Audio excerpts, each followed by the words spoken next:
Doğu Türkistan'da soykırım oluyor. 35 milyon Doğu Türkistanlık Uygur Türklerini katliam ediyor Doğu Türkistanlı Çinliler.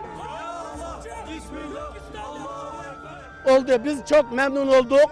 Mesut'tan çok memnun olduk. Herkes insanlar Mesut gibi bu zalimle karşı sesini çıkarmak lazım.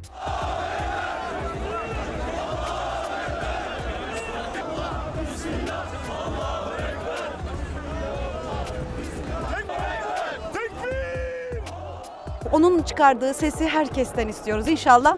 Biz burada bir havuç Müslümanız, çok fazla sesimiz çıkmıyor. Ama o bir tek Mesut Özil'in sesi bütün Çin'i ayağa kaldırdı. İnşallah diğer sanatçılarımızdan da bu sesi istiyoruz.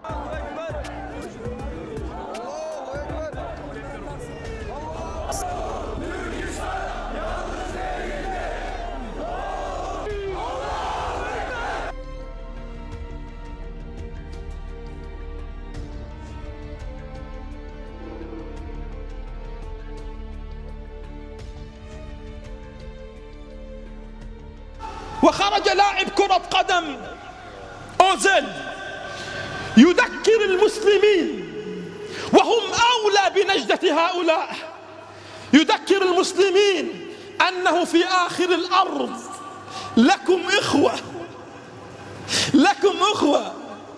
أوزيل ذكر هؤلاء، ذكر من؟ ذكر مشايخ المنابر، وذكر علماء السلاطين، وذكر حكام العار. لاعب كرة قدم ذكرهم أن هناك مليون مسلم مضطهد في الصين. هذا المسلم أوزيل اللاعب حرم أن يدخل الصين، حرم أن يدخل الصين، وممنوع أن يدخل الصين حتى في السياحة. هذا لاعب كرة قدم مشهور يتابعه الملايين، منعوه لأنه قال كلمة حق.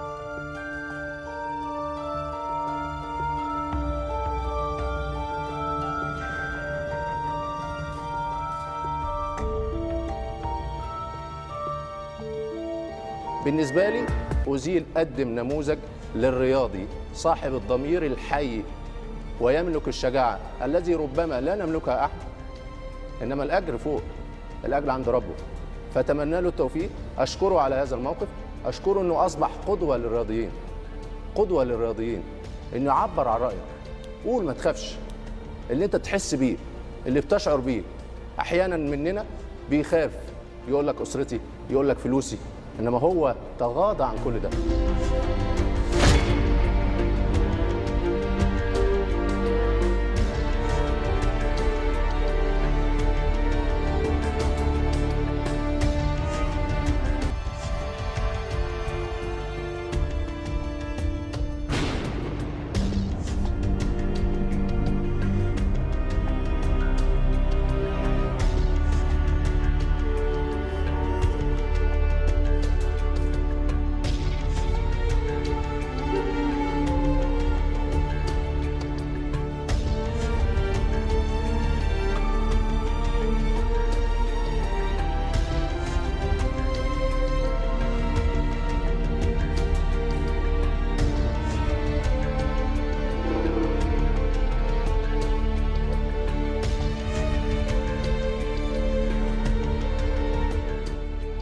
I feel right.